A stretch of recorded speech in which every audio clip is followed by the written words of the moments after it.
Hello and welcome to The Shift, the podcast that aims to tell the no-holds-barred truth about being a woman post-40. Created and hosted by me, journalist and author Sam Baker. My guest today doesn't really need any introduction. Elizabeth Gilbert is many things. She's an internationally best-selling author of the global phenomenon Eat, Pray, Love. A Time 100 most influential person, a speaker and a teacher. And she's got millions of online followers. But she is also, to put it in her own words, a human permission slip. The woman who told an entire generation of women it was okay to do whatever they needed to do, to travel for the sake of travelling. Eat, Pray, Love sold millions of copies worldwide, was translated into 46 languages, and the movie adaptation starring Julia Roberts grossed $200 million at the box office. Liz went on to write 2 best-selling novels, The Signature of All Things and City of Girls, the creativity book, Big Magic, which has a permanent place on my shelf, and 3 more memoirs. Her latest, All the Way to the River, caused a media furore when it was published, in large part because of the candour with which Liz spoke about her own addictions to love, sex and control, and her relationship with her best friend, Rhea Elias, who became her lover when Rhea was diagnosed with cancer. And through the writing of that book, I was very connected to that source in meditation and in prayer, and that the message never faltered and still hasn't faltered. You know, we're aware that this is uncomfortable for you. You would like us to let you off the hook. Too bad. See you at your desk, and this is an assignment. There is no dodging that. Liz joined me on the 20th anniversary of Eat, Pray, Love, the actual day, to talk about its life-changing impact, the responsibility to take risks, and the crucial importance of financial independence. We also discussed radical aging, public shaming, walking away from the idea of the great love story, developing a sober dating plan, what women really want, and why we all just want to be swamp witches. Now, a quick note for British fans, Liz will be at the Barbican on Monday, March the 2nd. To get tickets, go to www.barbican.org.uk and search Elizabeth Gilbert. I'll also put the link in the show notes.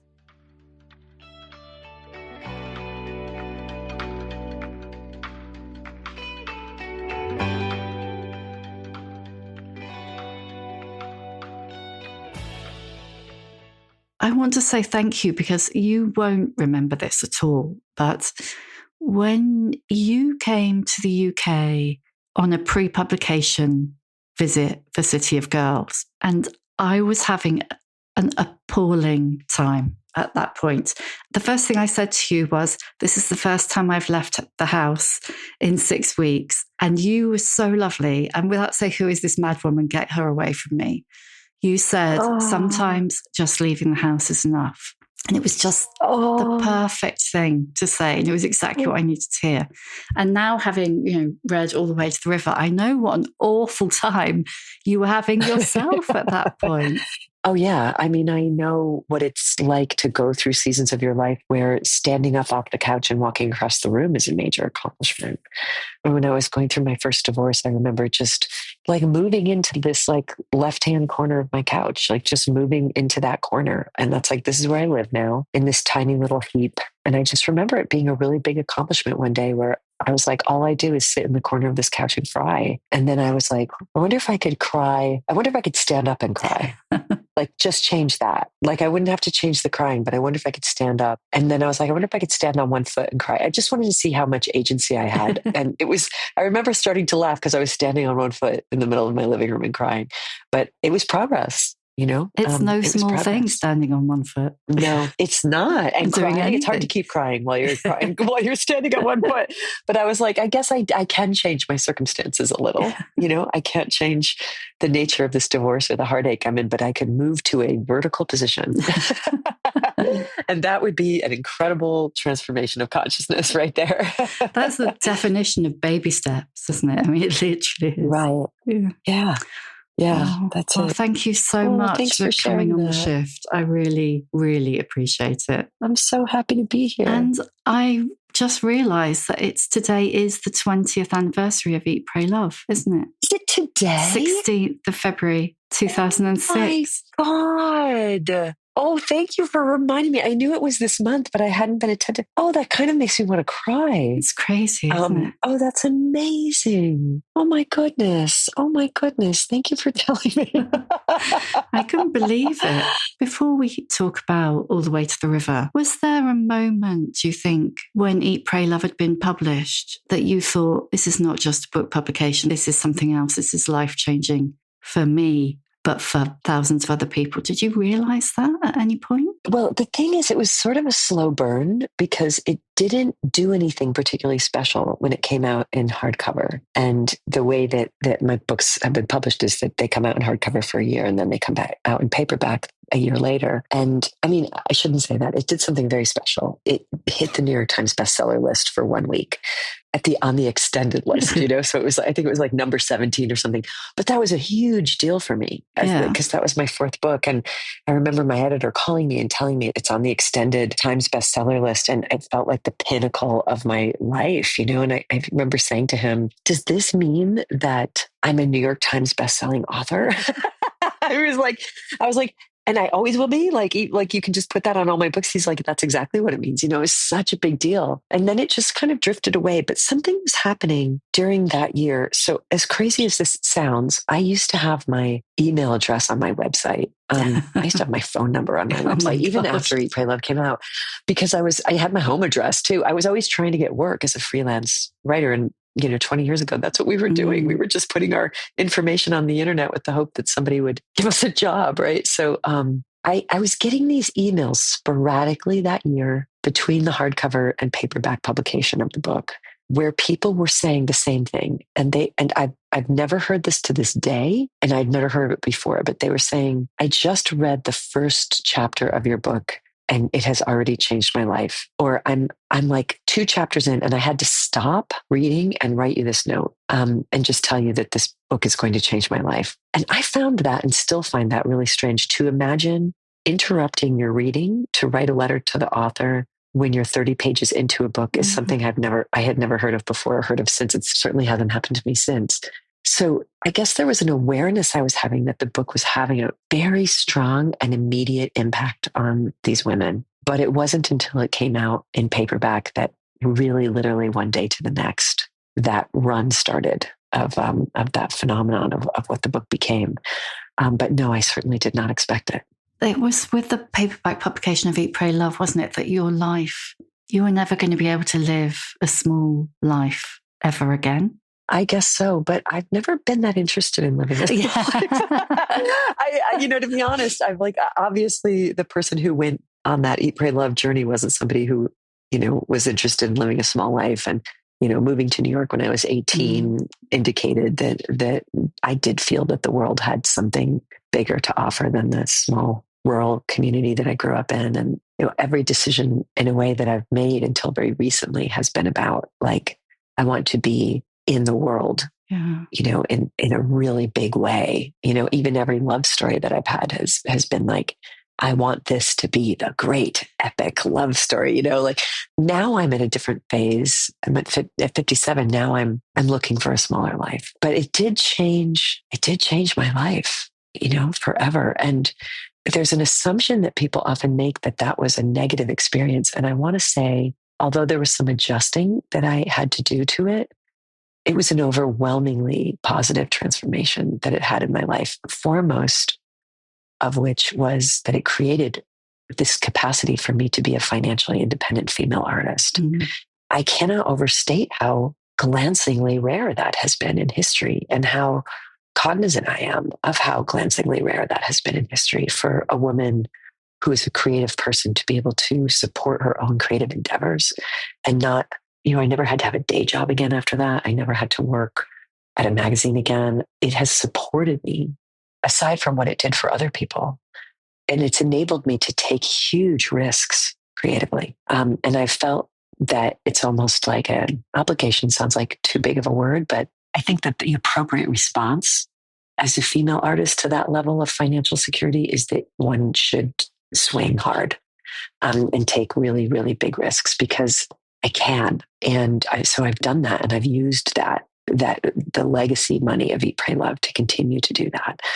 And it's enabled me to help a lot of other women artists and create space for them to work. And so it's continued to be like, it's helped a lot of women, but me first, before it helped, even before the book came out, it had already helped me, but it continues to serve women. That book just continues to serve women. It's incredible. So I'm so grateful to it. So whatever little inconveniences might have come with that, it's far overshadowed by the grace that it's given me and others. You know what? It's so rare when I've spoken to, I've interviewed hundreds of women now, and it's so rare for anyone to mention money or to talk freely about money. And, to a certain extent, that's partly because women, historically have less of it. But also I think a lot of women feel like if they do have it, they should pretend they don't. Mm-hmm. It's interesting because it's that agency we were talking about, the agency of moving off the sofa and standing on one foot. In a bigger world, it's the money that gives you the agency to take the risks, and whether that risk is leaving a relationship or writing a book that's going to give your publishers a heart attack, or and your family. Yeah. Yes.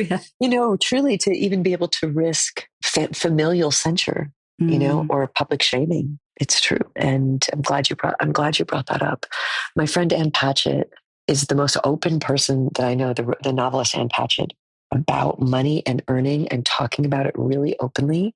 And she always says, before that, there was that internet thing that came out with writers saying what I earned or what I made during 2020. And she was doing that a long time ago. And she was especially doing it with women. And she was saying, people will tell you the most intimate details about their sex lives and never, ever mention money. They will tell you the most shameful things they have ever done.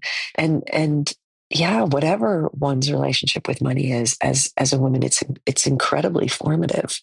It comes with fear. It comes with freedom. It comes with shame. It comes with complications, but it's a big subject for people not to be talking about. I feel like it's part of my gratitude to the literal millions of women who bought my book and gave me that money to continue to use it in ways that honor women's lives, including my life.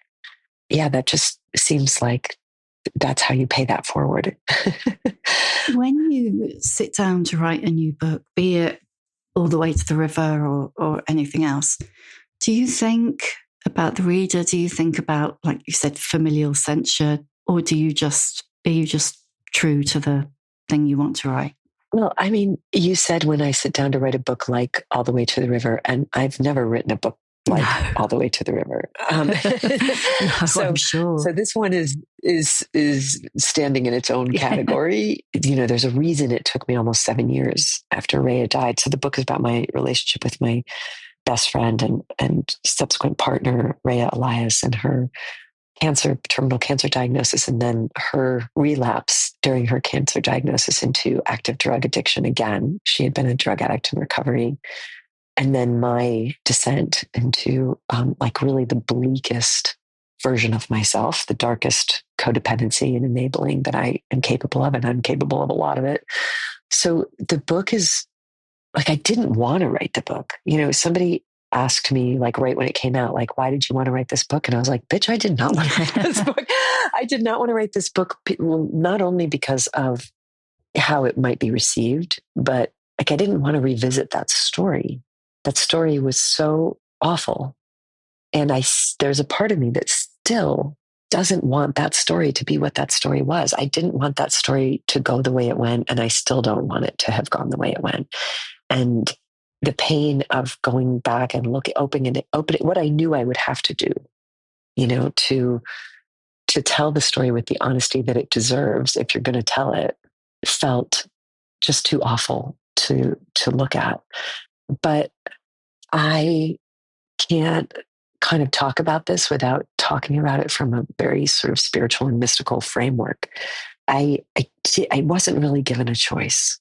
There are certain things that are communicated to me through my own connection with Source that I'm instructed to do. that I don't have any choice but to do. The writing of this book was one of those things. And it had to be done the way that it was done, like with forensic self-exploration and kind of blistering honesty. It has not been a comfortable experience. It wasn't a comfortable experience to live it. It wasn't a comfortable experience to survive it. It hasn't been a comfortable experience to write it. And it wasn't a comfortable experience to publish it. And yet I'm just following orders, in a way. And there has been a great strengthening and release that I found in the writing of it and the publishing of it. But it's been raw. Those orders, Raya's orders. Mm-hmm. Yeah, partially, but not entirely. Raya knew the whole time that we were together, I was writing a book and we spoke about it constantly. We talked about what the title should be. Every evening I would go into my room and write notes about what had happened that day. I read her things that I was working on. Raya, that wasn't really the problem. Raya is still, in her spirit, lived her life from a place of just incredible radical openness, and wrote her own memoir about her heroin and cocaine addiction, wrote music about it, did a short film about it, had a filmmaker following her around toward the end of her life, making a documentary about everything that was happening. She lived her life in just full exposure. Her instructions to me from the beyond were very clear of I can't really say it without using a bunch of swear words that are very indicative to Raya. You're welcome, honestly. Don't be a fucking pussy, yeah. Was essentially what she was saying, was clearly what she was saying. And that's how, that's how Raya spoke. And, that was the instruction, and Raya used to say to me, I'm not going to leave. And she said this to me when she was alive. I'm not going to leave until we're both ready. And I'm not going to leave until you have learned how to stand on your own 2 feet in every circumstance of your life. And I think that included this, that included standing on my own 2 feet in the telling of my own truth at any cost, which it is the hardest thing in the world for me to do. I think other people might not find it as hard, but that's the scariest thing in the world for me. But the instruction also came from what I would call my higher power or God or source. And through the writing of that book, I was very connected to that source in meditation and in prayer. And it was just the message never faltered and still hasn't faltered. It was like, we're aware that this is uncomfortable for you. You would like us to let you off the hook. Too bad. Yeah. See you at your desk, and this is an assignment. There is no dodging that. But you don't let yourself off the hook for 1 minute in All the Way to the River.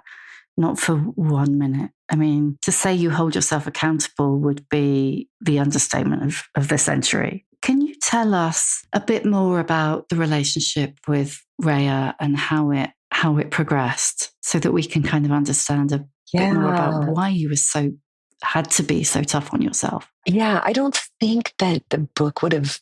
I'll just say first of all that there's no point in writing the book without that level of self-examination and that level of self-revelation. And I also, as I said in the book, I'm going to be writing a lot about Raya's addiction in this book. The only fair way to do that is to also write about mine. And I do identify and am in recovery for, identify as, and I am in recovery for sex and love addiction.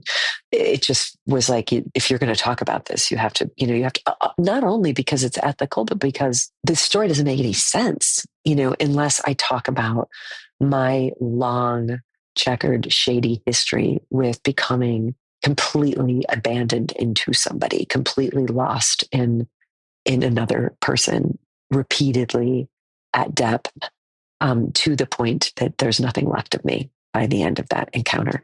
So with Raya, our relationship began as friends. Somebody sent me to her for a haircut. She among all the other things that she did creatively, she was also she did hair. And we instantly became friends, and there was no spark of intrigue in that at all. I was ending my first marriage. I mean, it was a long time ago, and we knew each other for a really long time. We met in early 2000, and then both had to go off and live our own destinies for a long time before we reconnected at a more intimate way. I went off and lived Eat, Pray, Love. She married somebody. I married somebody. She got separated. We became closer.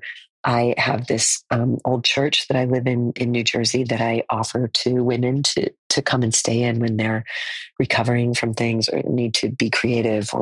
And I offered her in the wake of her divorce for her to come and live there. And we became closer and closer. And then, as the years went by, it was like we went from like acquaintance to friend to very good friend to neighbor to best friend to something that I could only call my person, that we became completely like she was the foremost person in my life. And of course I was married. And so that was difficult. And I created a lot of barriers of denial around myself and others about what was actually going on there. And what was actually going on there was that we were falling in love with each other, but never speaking of it until she was diagnosed with terminal pancreatic and liver cancer and given 6 months to live, at which point the bottom utterly fell out of my life as well as hers. And it was no longer possible for me to pretend that this person was not what she was. So I left my marriage to go and be with her. And we had an incredible 6 months. I mean, we were given 6 months and we had an incredible 6 months of joy and love and intimacy and honesty and bucket list adventures and passion. And, but she did not die after 6 months. She lived another year after that. And then we had the worst year in history as she grew more and more dependent upon the opioids that had been prescribed to her for her cancer pain, and then introduced cocaine back into the story and alcohol, and this beautiful love story that we had disintegrated into basically Sid and Nancy. I mean, it was just, it was so degraded. That would be the word that I would use for her, me, and the relationship. She managed to clean up and get sober before she died for a brief short time. And we had a bit of a reconciliation, but I was so gutted when she died because the big book of Alcoholics Anonymous calls addiction cunning, baffling, and powerful, as well as heartbreaking. And it's heartbreaking for everybody involved with it. And my heart was broken at so many levels because it wasn't just that I had lost this person who I loved. I lost her before she died. She became somebody I had never met. I'd never known Rhea when she was on drugs. And it was so bewildering. Like, what happened? And who was she? Was she this incredibly strong, courageous, brave, badass, loving, loyal person who I knew for all these years? Or was she this manipulative, destructive addict? And the answer is yes. And that is an answer I don't like because I want there to be a clearer binary. And I mean, that's true of all of us. Like, we are all of these things. So that was the nature of the relationship. And about a year after she died, I finally got myself into the rooms of 12-step recovery through the relationship programs through Codependence Anonymous and Sex and Love Addicts Anonymous and Al-Anon. And only then, as I began to get well, was I able to start to deconstruct what my role had been in the creation of that shit tornado that we ended up in. I was actually just at a meeting this morning, speaking at a meeting and saying, any dysfunctional relationship that I'm in. Like, if I'm in a relationship that is dysfunctional, I'm also doing that. Like, I'm also participating in that. And I think one of the biggest healings that came out of the writing of this book was, as you said, I don't let myself off the hook, and nor do I want to, because that's kind of the opposite of being a victim. The victimization of feeling wronged was healed by the forensic self-examination of what was my part in this? And I don't want to leave any stone unturned as I explore that for my own benefit. So do you think if you'd written the book sooner, it would have been a very different book? If I'd written the book sooner, it would have been a book about what a nice person I am and what a terrible thing happened to me. And you know what? That's not a book I want to read either. Like, what a nice person I am and what a terrible thing happened to me. That's never really the story. And so, yeah. And going through 5 or 6 years of like very rigorous work in 12-step where, you are invited to explore rigorous self-examination and to, we do this complete and fearless moral inventory and like nothing. I mean, if you want to get well, you don't leave any stone unturned when you're looking at your own character defects. And I remember telling a friend when I was in those steps, how thoroughly I was working that and exploring, like really examining every single one of the way my sponsor had me do it was I inventoried all my anger and I inventoried all my fear and I inventoried my entire history with sex and romance in great detail, like every single piece of anger, every single piece of fear, and every single interaction that I could remember ever having had with anybody in the realm of sex and love, and just breaking it down with all these questions for each and every one of those. And a friend of mine was like, that sounds like a nightmare, It does. and she just said, like, like to look yourself in the face that thoroughly. And she said, I'm so glad I don't have to do that. And I said, I'm so grateful that I get to do this, because, and it's not about raking myself over the coals. I've been raking myself over the coals my whole life. Actually, the thing that healed the shame and self-hatred I've been carrying around my whole life was doing that process and being able to sort of map my own consciousness and be like, oh, I'm out here acting like I'm this lovely person, but I am boiling with rage, and I am boiling, and I am like paralyzed with fear, and I am full of blame. And I will use anybody to try to get myself out of that. And I have used anybody to try to get myself out of that. And it's really good to know that.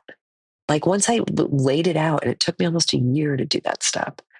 And it was so different from like going to therapy and talking about what I'd been doing for years, going to therapy and talking about what they did to me.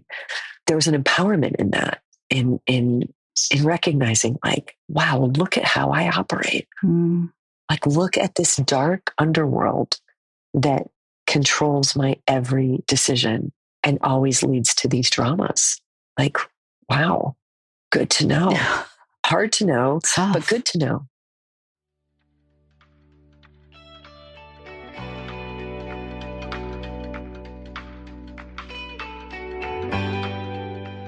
This episode of The Shift is sponsored by Shopify. I can clearly remember starting The Shift. It's such a leap, isn't it? Going out there on your own, doing a new thing. I mean, what if it doesn't work? What if nobody listens? What if all the tech comes crashing down around me? Now, over 5 years and over 250 episodes later, I know different, of course. Starting The Shift was the best thing I ever did. And it helps to have a partner like Shopify on your side to help. For a start, they'll help you get the word out, like you have a whole marketing team behind you with easy-to-run email and social media campaigns. Shopify's your commerce expert with world-class expertise in everything from managing inventory to shipping, returns, everything. And if you get stuck, their award-winning 24/7 customer support is always around to advise. It's time to turn those what-ifs into... With Shopify today. Sign up for your £1 a month trial today at shopify.co.uk/shift. Go to shopify.co.uk/shift. That's shopify.co.uk/shift.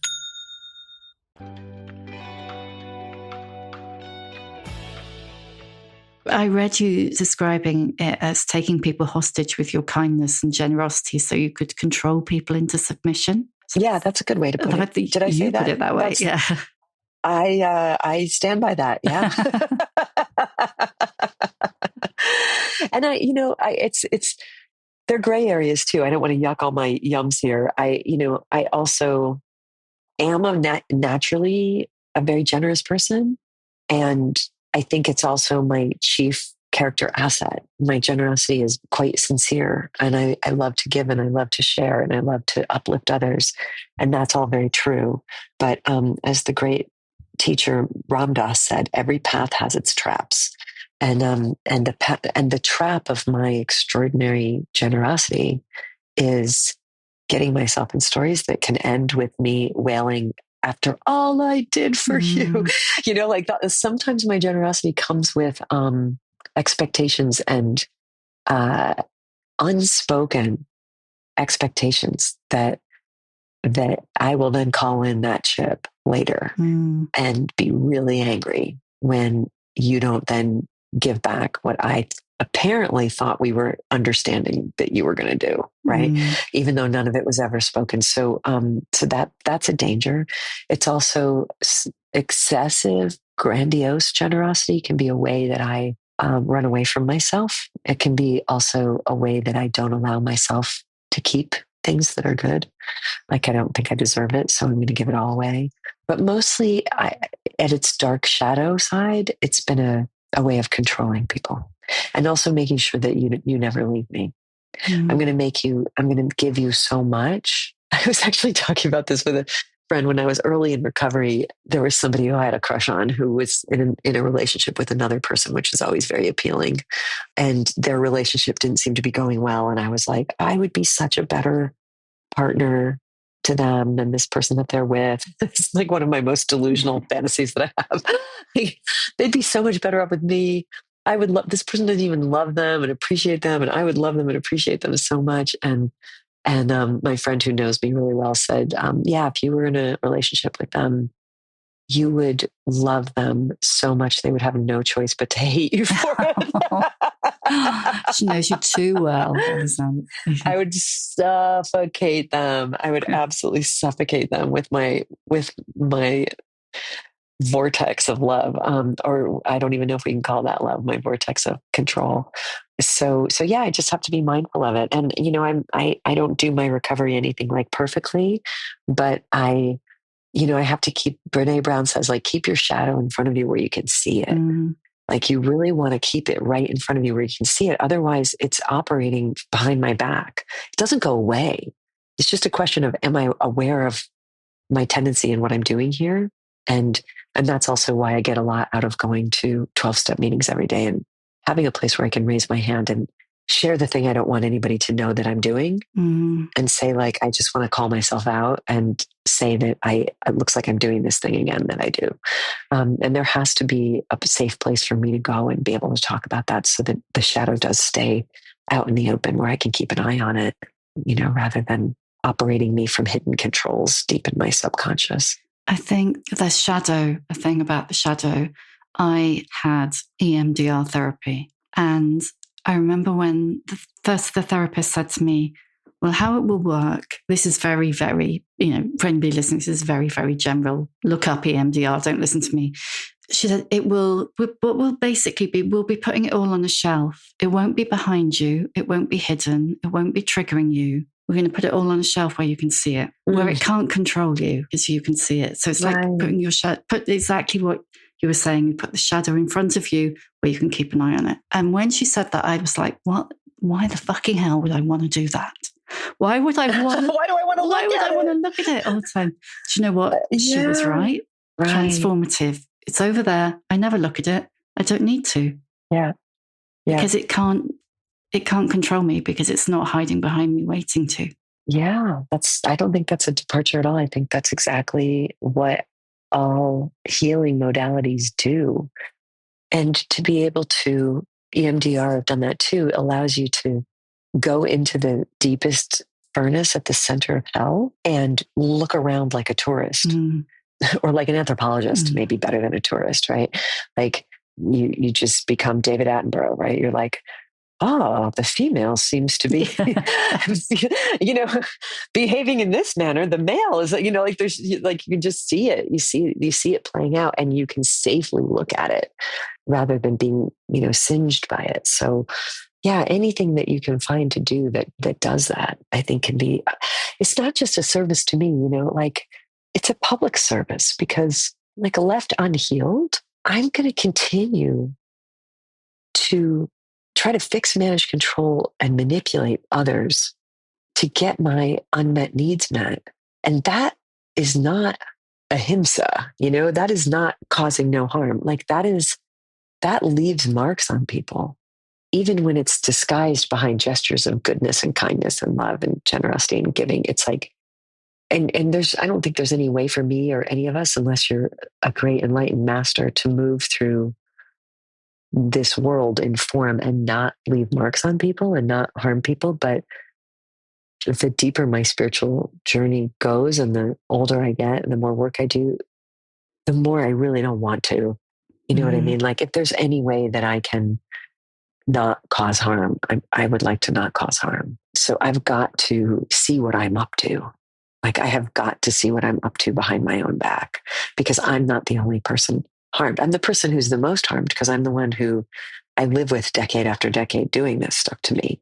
But it's not safe for anybody else either. So if you're a drug addict or an alcoholic, I'm not saying it's easy, but it's possible to eliminate them from your life. How do you eliminate sex and love, and arguably people, from your life? Yeah.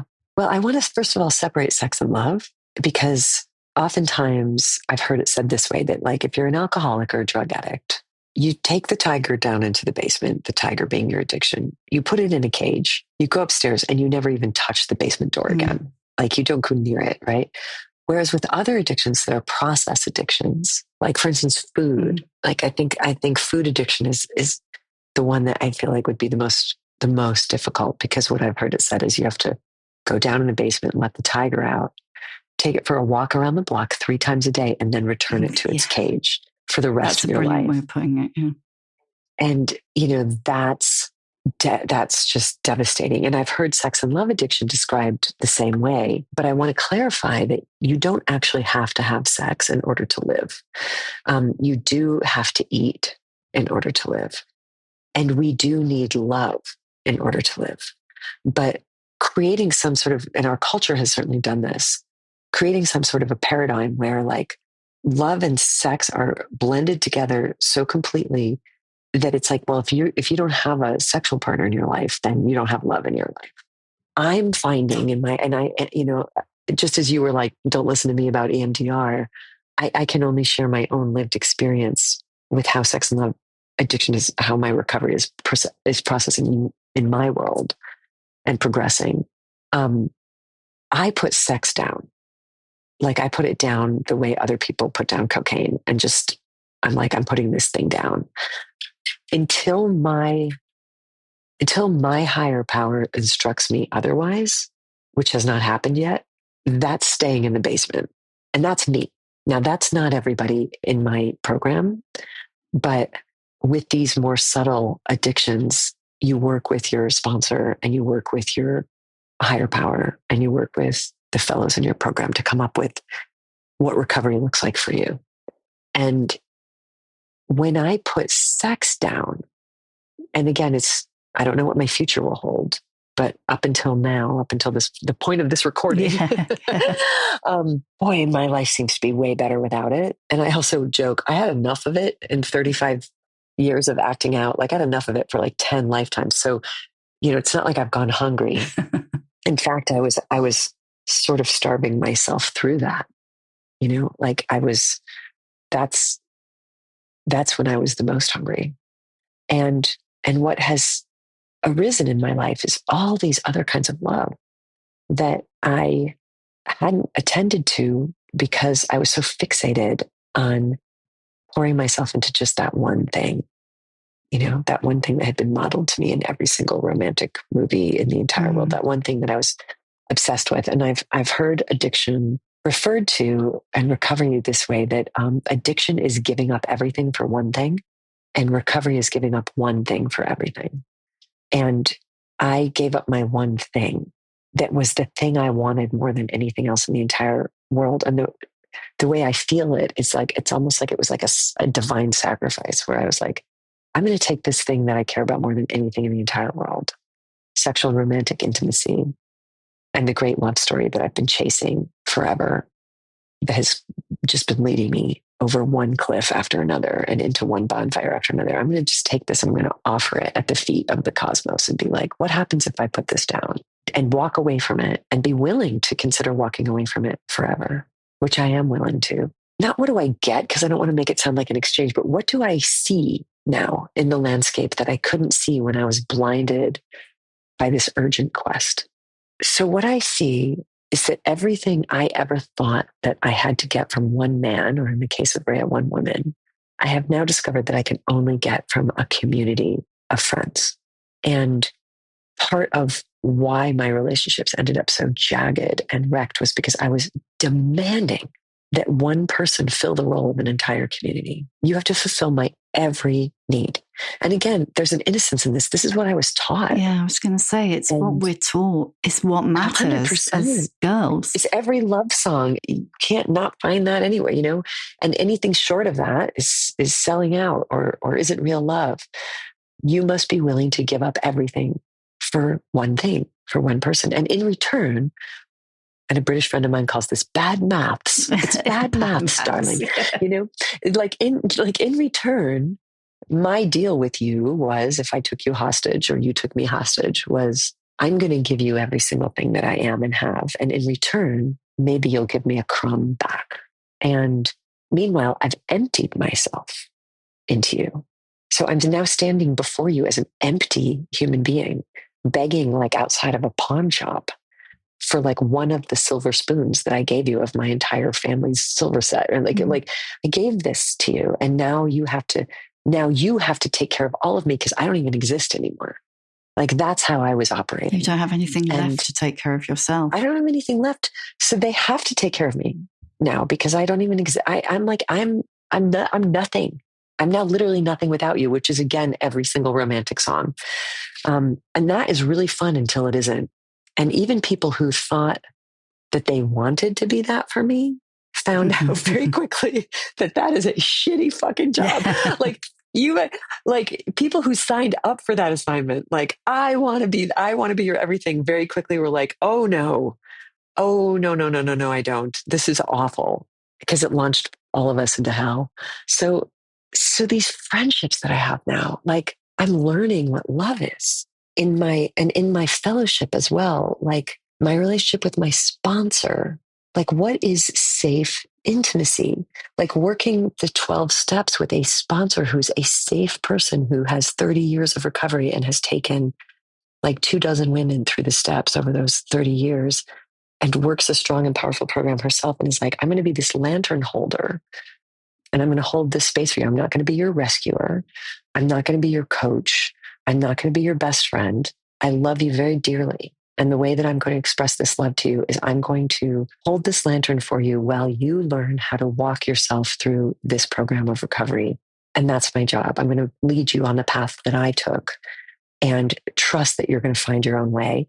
And then you're going to be able to do that for other women. And I've got 4 sponsees now who I love that same dearly without codependence. Like one of the first things I tell them is like, I'm not here to save your life. I can't. And I'm constantly going to remind you when you come to me and ask me for guidance, I'm going to tell you what I did. I'm not going to tell you what to do. I'm going to tell you what I have done when I'm in that circumstance. And then I'm going to guide you back into your own connection to your own inner source with the full faith that you can find this within you.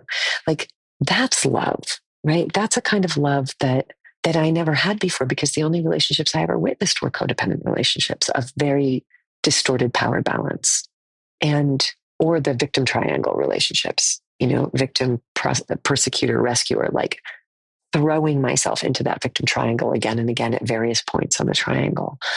So I cannot and don't have to live without love, but I can.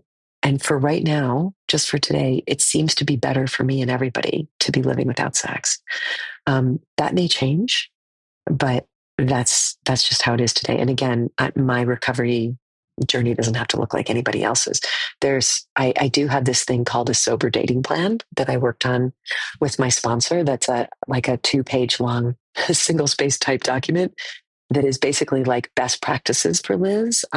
If she should ever get that instruction that it's time to re-engage with intimacy at this level. And it's just a whole bunch of breaks, it's just breaks and buffers to prevent me from doing what I do, which is, as I wrote in Eat, Pray, Love 20 years ago, diving off of a high dive into a paper cup of water, like a character in a cartoon. And the paper cup of water is somebody else's life. So like my sober dating plan, for instance, says like no week-long first dates. Yeah. That's like a big, I'm not going to go home with you and we wake up a week later and we have names tattooed on each other and we've got a wedding date set, like there's all these like restraints essentially that are in place to help me be able to take the tiger out, take it for a walk around the block and put it back in the cage in the basement. But I have not gotten that signal yet from my higher power that is where I am wanted. And that would be best for me. So I'm humbly waiting for further instruction. But right now I've never been healthier in my entire life. Like when I came into the rooms of sex and love addiction, and this was after I was the lady who wrote Eat, Pray, Love. Like when I look at what I was using to support my life at that point, not only was I using other people in sexual or romantic intrigue, but I also had a constant prescription for Xanax, for a sedative that I carried around with me in my pocketbook at all times, just in case. I had uncontrollable anxiety. I was on and off Zoloft and other antidepressants. I had a constant prescription for sleeping pills. I couldn't regulate myself. And I had a regular psychiatrist that I went to, and I had a couples therapist basically on fucking retainer for whoever I dragged in on any given, like he would be like, oh, who do we have today, Liz? Who are you trying to make this work with today?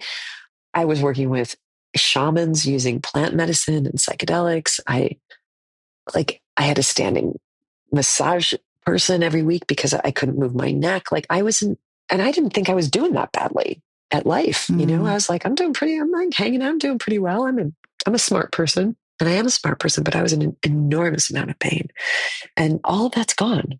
Like all of that has left over the past 8 years. And so I'm not in a hurry to roll the dice and be like, I wonder what would happen if I if I introduced another person into this very healthy for the first time in its life ecosystem. So I'm just going to hang out for now until instructed otherwise.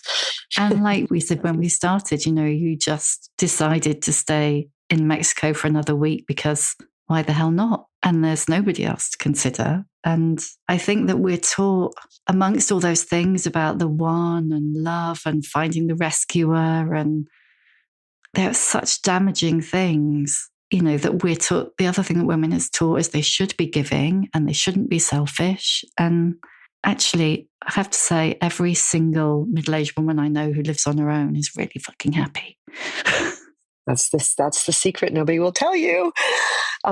It turns out I do this exercise when I teach these creativity workshops, and it's mostly middle-aged women who take them. I do this experience where women write themselves a permission slip for what they really, really want. And, I always laugh when I always talk about Freud just walking around, scratching his old white male European head and going, what do women want? What do women want? What do women want? I can tell you what women want because I have done hundreds of these workshops with thousands of women. When you give women full permission for whatever they want, what they really want is more time alone. They want, if they can get on the other side of their fear of what being alone means, what they really want is more space.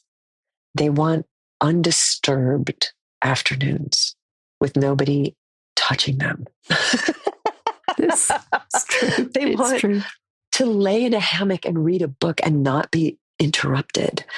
They want room to breathe. They want to go for a walk by themselves with their dog. They don't want total world domination. They don't want, they don't want a harem. They just want to be. I'm like, from what it appears to me after years of doing this creativity workshop is they actually want to be alone more. And interestingly, when I do this fear exercise with them, where they talk about their biggest fears, their first biggest fear is fear of dying alone. But when they write about what brings them enchantment, what brings them to life, what feels like blissful nourishment, all of it, I point out to them, are things that they want to do alone. Taking a bath and reading and going for a walk and being women's bodies have always belonged to others. And that's another reason that this moment that I'm in my life right now in my 50s has been so sacred. This is the first time in my life, and that includes childhood, when this body was not belonging to somebody else. This physical body, the agency of this autonomous being, there's a deliciousness in it that is so rich it almost feels illegal. Surely we can't be allowed to just be with our own bodies. So anyway, it's interesting. And I always point out to women, isn't it interesting that the thing you said at the beginning of this workshop that you're most afraid of, being alone and dying alone, when I had you write the things in your life that are the most enchanting and marvelous for you, they didn't involve any other people. They're just quiet connection to self, to source. I mean, women are the keepers of divinity and always have been. And I think there's a little bit of a temple attendant in all of us who just wants to keep the sacred rituals and keep that fire burning and make offerings to nature. I mean, there's something of that in all of us. And we're so busy giving our time and our resources and our bodies to others that we've lost that. But I think we all just want to be swamp witches out there. Yeah. out there gathering herbs and casting spells under a full moon. I do. I mean, you're laughing, but I really think that's true. I really think. And when you've been talking, I've really been wondering how much your age has been at play in this process that you've been through. Because I do think that once, not all women, obviously, you get into your 50s and you become postmenopausal, all of those things about your body being yours and not anybody else's, and your time and all of those constraints and all those rules that you've been following your entire life. I just think you start to question them much more. I think you're exactly right. Yeah. And a friend of mine, my friend Darcy Steinke, wrote this book called Flash Count Diary. I love that book so much. About menopause. Oh my God, isn't that book incredible? I love that book. She's the person I wrote Eat, Pray, Love to. I do know that. I've actually written it down. Yes. Yeah, she was my first reader for Eat, Pray, Love, and I wrote the whole thing as a letter to her. She's been a writer and influence and friend of mine for ages. And one of the things that you might remember she wrote in that book was about, first of all, it's shocking when you think of how many women were killed as witches in Europe over the centuries. Like, I had no idea how many hundreds of thousands of women were killed as witches. They tended to be older women who lived alone. And she said, when you look at like what the cartoon drawing of a witch looks like, that's a postmenopausal woman. Her skin has sagged. She's got warts. She's got hair growing out of her chin. She's got maybe a dowager hump. Like all these things that happen to our bodies as we get older become the shorthand for a really scary woman. And you take a woman like that and you put her on her own in a cottage or in the woods, or God forbid, she just wanted to get away from the village and have a little peace. And maybe she's stopped doing all the things that respectable women do to maintain status. And of course, the biggest thing that a respectable woman can do in any patriarchal society to maintain status is to associate themselves with a powerful man, and you get your power from that. So you get your power by being somebody's wife or the mother of a powerful man. Like, that's how you hold power when there's no other power available. And so if you're not trying to do that or honoring that, and you're out there at the outskirts of the village, just with your garden that suddenly becomes, through the eyes of a paranoid culture, like witchcraft. You become scary really and dangerous because you're not following the rules. And maybe the young girls come to you when they're pregnant and you know how to help them not be pregnant. Like, you're very threatening to culture. And you can see how quickly that happens. And so when I say, like, I just want to be a swamp witch, I'm kind of not kidding. And I also see, even in, post-feminist America, where I've got more freedom than any of my ancestors ever could have dreamed of, even as a woman who's financially independent, it's threatening to people. And now, once I shaved my head, even more so, like, what are you signifying? Like, I'm signifying that I'm not for you. Like, that's what this haircut is a sign. I'm just signifying, especially to men, looking attractive to you is not my priority. I'm not interested in your attention. In fact, there's nothing I want less. That's very threatening. It's quite radical what happens to us as we get older. I think so. And I think, with my conspiracy theory hat on, because I do love a conspiracy theory, that is why women are not so much now, but certainly were discouraged from talking about it, because it's like, don't tell them. Don't let the young ones know it's great. How good it is. It's great on the other side.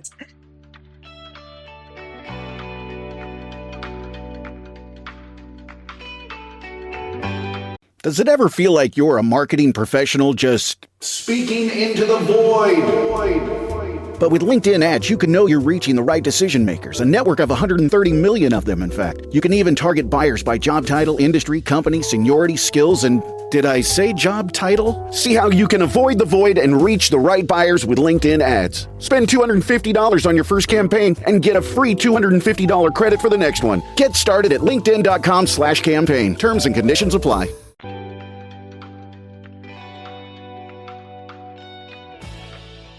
Have you ever felt the need to kind of conform as you've got older, like have the tweakments called, or? The tweak. Actually, I don't know why I use the word tweakments. I hate it because it's trying to make it sound cute, and it's not cute.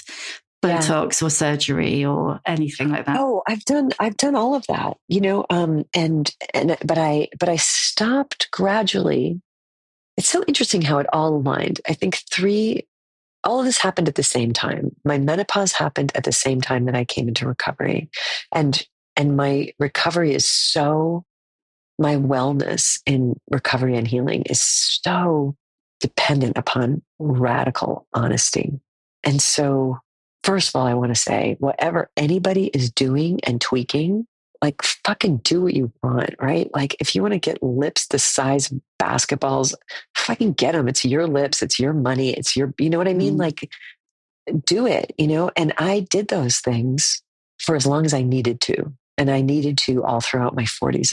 I did Botox. I got fillers. I got my lips plumped a little.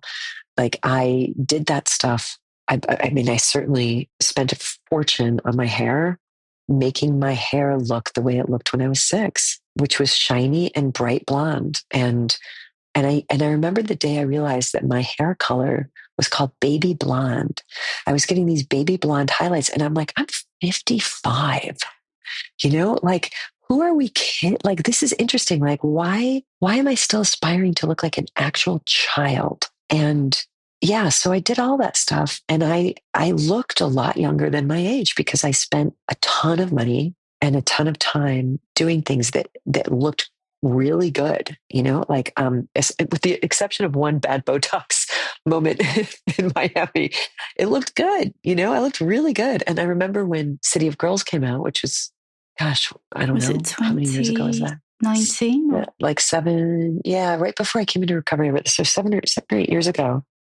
Yeah, I guess so. The New York Times did a profile of me, and in the profile, she said, Gilbert said something like, Gilbert is 46, but she looks 10 years younger than her age. And I remember feeling like I had won the Olympics. Yeah. I was no like, higher compliment. The paper of record, the New York Times, the old gray lady herself, the New York Times has officially said that I look 10 years younger than my age. I win. But I'm like, I win what? Like I truly don't know what I won. Like, I guess I won the right to look like I was available to breed, even though I didn't even have a uterus anymore at that point. I'd had a hysterectomy. But I guess tricking, some sort of evolutionary trickery that makes it look like, and then if I look like I'm young enough to still bear children, then that makes me what? That makes me important. Not threatening. I mean, that used to be it's certainly the only importance women had. So that makes me, even though I have no interest in having children, was never going to have children, I can fool you evolutionarily to think that I could. And therefore, like, as I started to break it down, it's kind of like the same thing. I had this realization. I don't even know if I can get this over the net. I don't think I've ever been able to explain this, but I'm going to try it again. Somebody, like 7 or 8 years ago, somebody was flirting with me, or some guy gave me some attention, some younger than me guy. And I got this dopamine hit from it. I got this feeling of getting high from it, from the attention. But then I got really interested in that dopamine hit. And I was like, and I did this kind of like Socratic interview with myself about it, not in a shaming way, but just I got really curious. And I was like, what do you get out of that? I'm just curious. Like I asked that part of me, what do you get out of that? And the part said, it feels good. And then, but I wouldn't let it off the hook. I was like, I understand that. I witnessed that. I see the way that it feels good. But why does it feel good? Like, what is it about that feels good? And then I was like, it's flattering. And I was like, I understand that as well. But I want to understand what you literally get out of being flattered. Like, what do you literally, what do you get out of it? And I just kept asking that because I was genuinely trying to find an answer. I asked it so many times that it just dissolved it. It was like a meditation that I did on it where I was like, I can't name any tangible thing that I get out of being flattered. And that's really good to know. It's like a little bit of a sugar high, but like, what do you get out of a sugar high? And I was like, I think what I get from it literally is distraction. Like I get distracted, and I also think it makes me susceptible to self-betrayal. Because if I like that feeling, now I'm going to need to go back to you for more of that. That somehow I'm going to ask you to feed me with that. And I might not even like you. Yeah, but it doesn't matter. Like I might not even respect you or like you. So like, what is for me in this really? Like at the level of what I came to earth to do, which is to awaken into enlightenment and to be free. I couldn't find anything that was of benefit. And fuck, that was liberating. Yeah. Because then I was just like, wow, maybe I don't need this. Maybe what I need, I want real nourishment. Like I want deep nourishment of soul.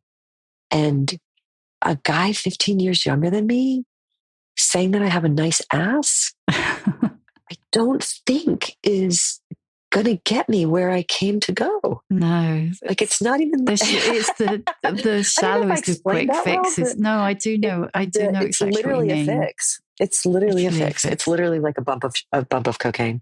Before I ask you the questions that I always ask at the end, you were talking earlier about Freud and what women want. And you're 56 and a half. You're a fellow Cancerian. Oh, I should have known. I know. It's a problem. What does Elizabeth Gilbert want now? What does freedom look like? Emotional autonomy, meaning that my emotional well-being is not dependent upon what anybody else is doing, thinking, saying, behaving, giving or not giving. That to me feels like true emotional autonomy.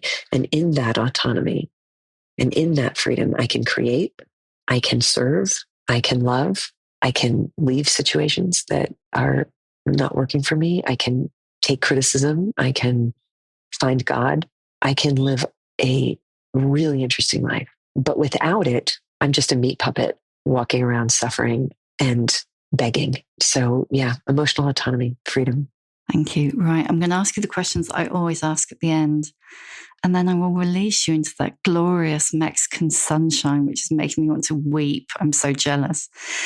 What is your emotional age? 9, when I'm really happy. When I feel free, I feel 9. That was right before things kind of got bad and didn't get good again until I was about 50. So 9 is my kind of joyful creative age, and ageless is my spiritual age. When I'm connected to my source, when I'm connected to higher power, there's no age. Brilliant answer. Give us a book recommendation. Can be anything at all. My favorite book about love, one of my favorite books about love is Tove Janssen's book, The Summer Book. I've given that book probably away to more people than any other book I've ever given away. I buy it by the crate load. Tove Jansson was a free woman. She was a artist and a writer, and she was queer. She had a relationship I could really get behind. Late in life, she was in a relationship with her beloved, and they lived in apartment buildings right next to each other.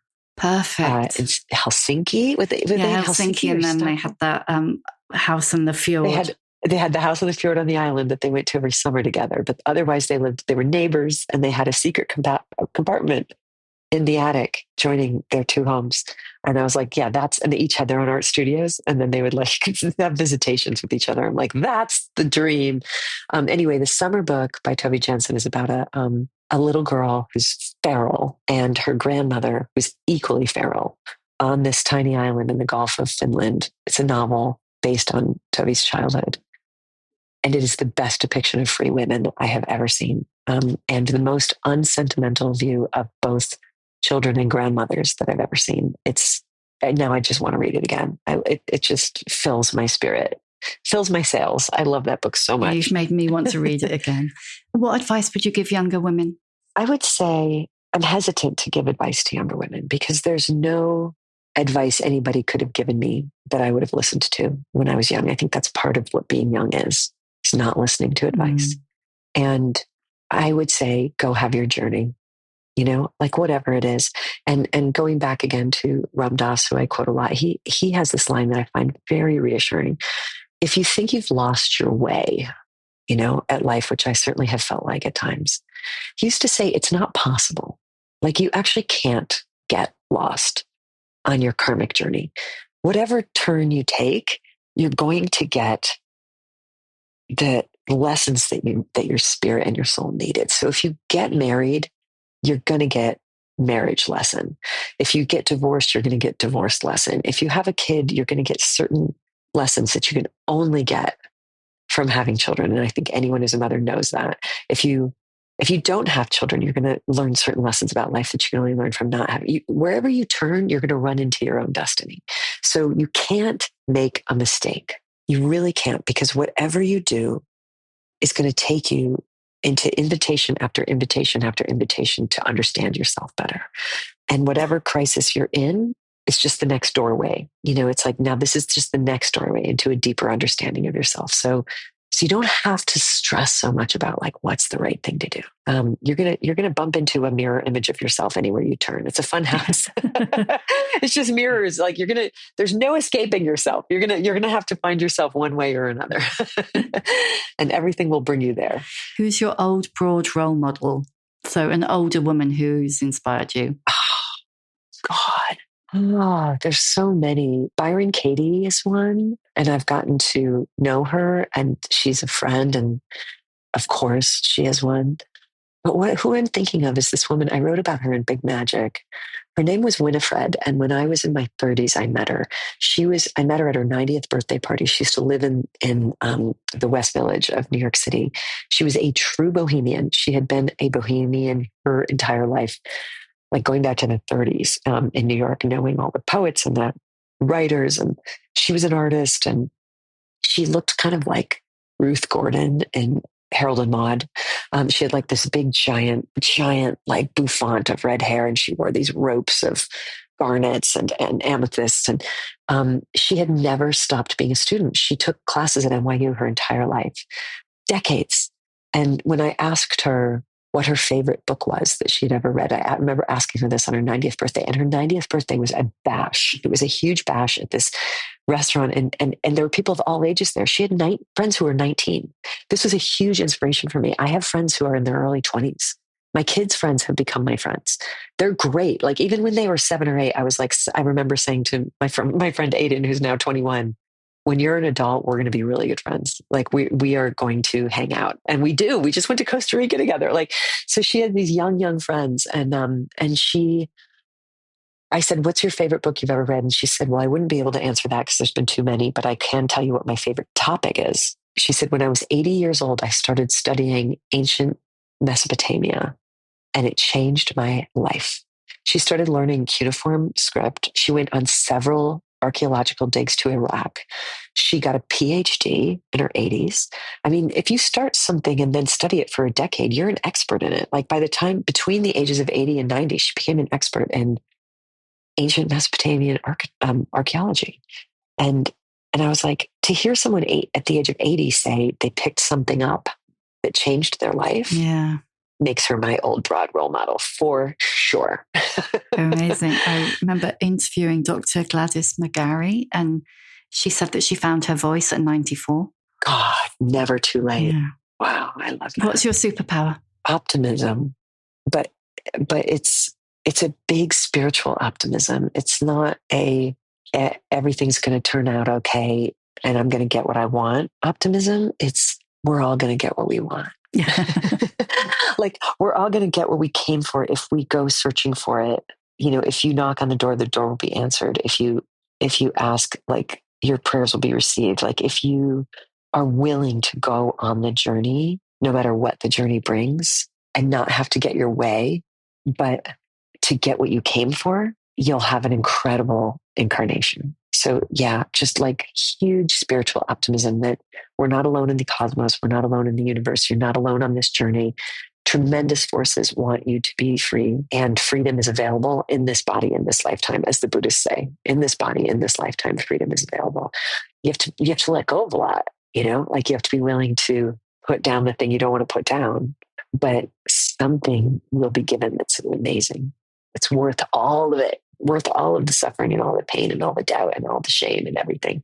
Yeah, I'm deeply optimistic about that. And last one, how many fucks do you give? Too many, still too many. I would say 10 to 12 too many. And those 10 to 12 are still people who I continue to give my power to. People whose opinion about me still matters enough that it disrupts my serenity to know that they might not approve of me.